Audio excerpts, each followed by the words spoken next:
So these, the Sunnis, or the people of the Sunnah, we said, people of the traditional practice of the Prophet Muhammad and his first community followers, they follow the Sunnah, which is loosely translated as the a path of how to walk, how to live, that was clearly demarcated by this first community of Muslims and by the Prophet himself. And this path is well marked or well understood through the traditional practices of the community from one generation to the next, as well as through the understanding the hadith itself of what it reports about the Prophet's life and doing, and as well as indicating about the first community. Now, these people don't just try to follow legal accuracy in specific actions that should be done in different occasions as being a pious follower of Islam, but they're also ones that try to purify their intentions. Intentions are referred to as in the word niyyah, and for example, when one prepares to pray or read the Quran, one should purify one's intentions, in which this is being done for the sake of God Himself, and you're not going to be distracted by any other worldly purposes in your prayer or reciting the Quran. Purify the heart, make it clean, make it focus on God and loving God alone. So it was the ulama, along with the mujtahids, who led religiously the Sunnis from early on. Now, ulama are the learned. Ulama just means the learned people. They're the ones that knew the Quran, knew the hadith, and knew and studied legal interpretation very closely. A type of ulama is a mujtahid, and we can roughly translate mujtahid as a master interpreter or a leading interpreter of the ethics and laws of Islam. The ulama with their mujtahids founded basically 4 legal schools early on, or at least there are many legal schools that are founded from within the first 200 years after the time of the Prophet, but only 4 of these legal schools were perpetuated, survived, and they had loose disagreements. They had various disagreements of what is the best procedures and processes of how to interpret the sources of Islam, as well as what are the best interpretations one can come up with. But their methods of, such as referring to the Quran, what the Quran says as being central, referring to the hadith being central, the trying to take these precedents and then find hopefully how new situations are analogous to old original situations that happened during the time of the Quran and the hadith, to be able to come up with a ethic that is consistent with Islam itself, of how to live and act. Here are the ways we commonly see the smaller of the 2 denominations, this denomination spelled Shiites, Shi'ah, or Shia, all through correct transliterations of the original Arabic. And remember, this means the party, the factions of Ali, the partisans of Ali. So Ali was one of the very first believers in Islam, and according to most understandings, the first male believer in Muhammad, the prophethood of Muhammad, the Prophet's own wife Khadijah being the first believer in all.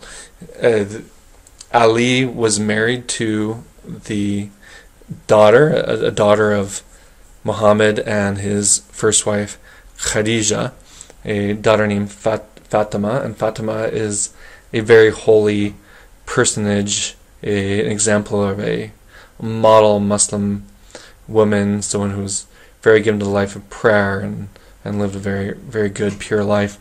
And she and Ali, his own children, were seen as the successors of the Prophet Muhammad after Ali himself. So each of these children of Ali and Fatima are called imams, along with Ali being called an imam.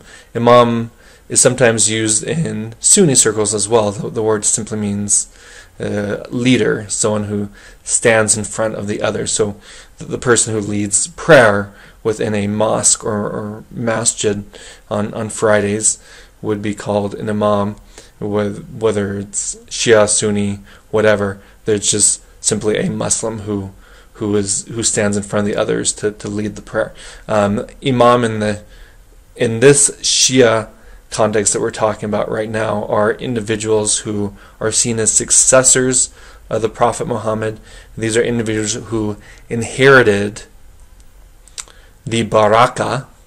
Baraka is an Arabic word that from which has the same root as the current president of the United States, Barack Obama. That name, baraka, simply means blessing, or often spiritual power or charisma. Okay, so they're given the blessing and the spiritual power to be able to lead the community of the faithful, the community of Muslims, in all sense of the words. Most importantly, being having infallible insight and perfect understanding into the truth of the message of Islam, how it should be applied, what it all means, what it signifies.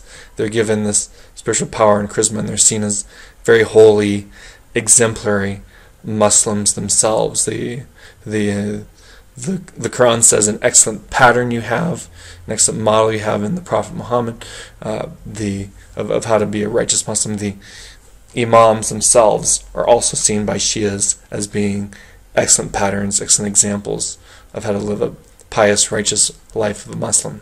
Okay, so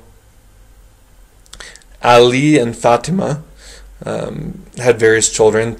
Their two oldest sons, first Hassan, became the second Imam after Ali, and their next oldest son, Hussein, became the third Imam after Hussein, and then the lineage of Imams passed to children of Hussein himself after Hussein was killed.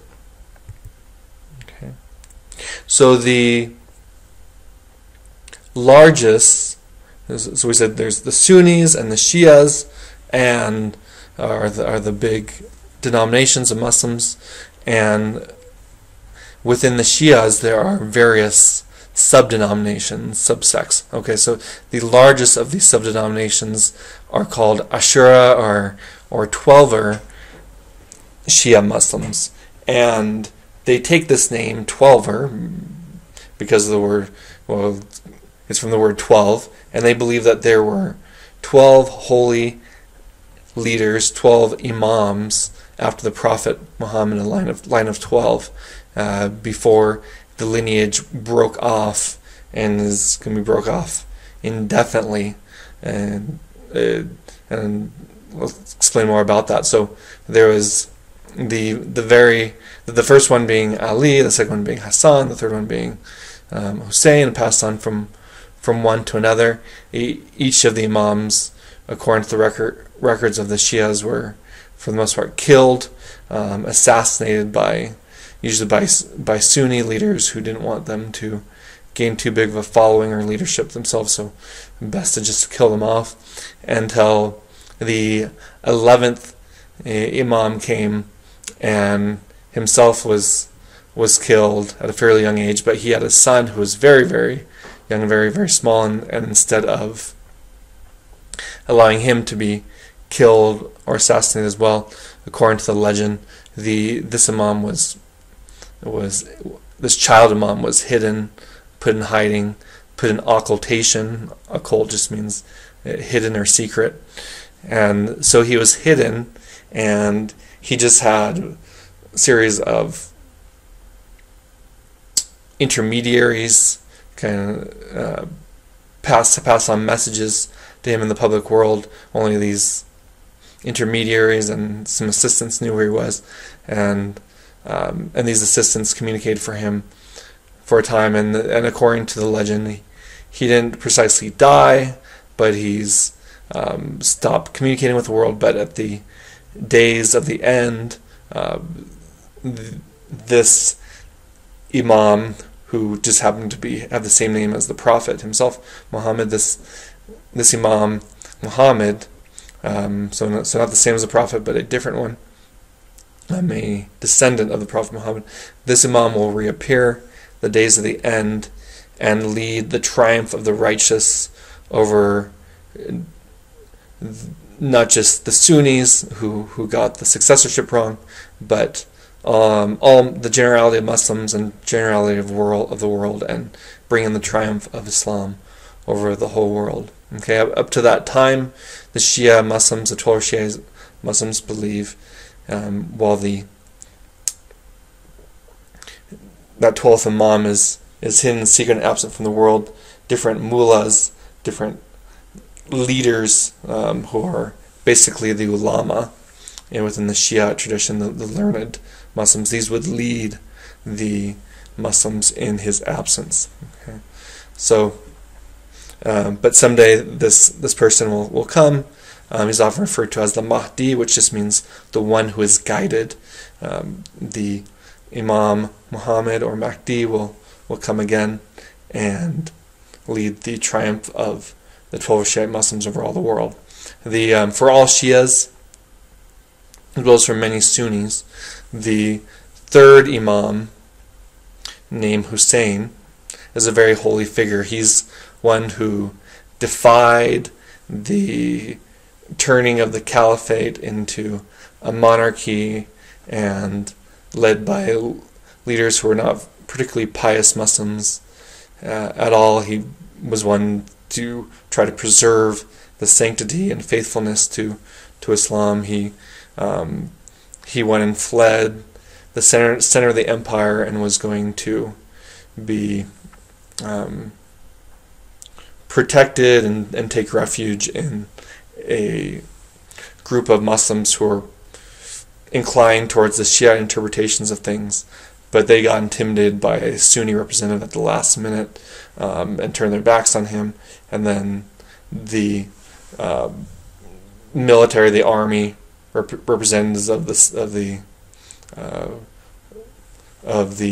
current caliph intervened and killed Hussein and his family and his companions, and quite a huge manslaughter in that time. And this martyrdom of Imam Hussein is commemorated by Shias every year in the month of Muharram for Shiite Muslims, and they'll take different forms of penitence, sometimes abusing themselves, whipping themselves, crawling on their stomachs, and passion plays will be told of the sacrifice of Imam Hussein and his family to defend the purity of the faith, and all in commemoration of this great sacrifice, this great martyrdom.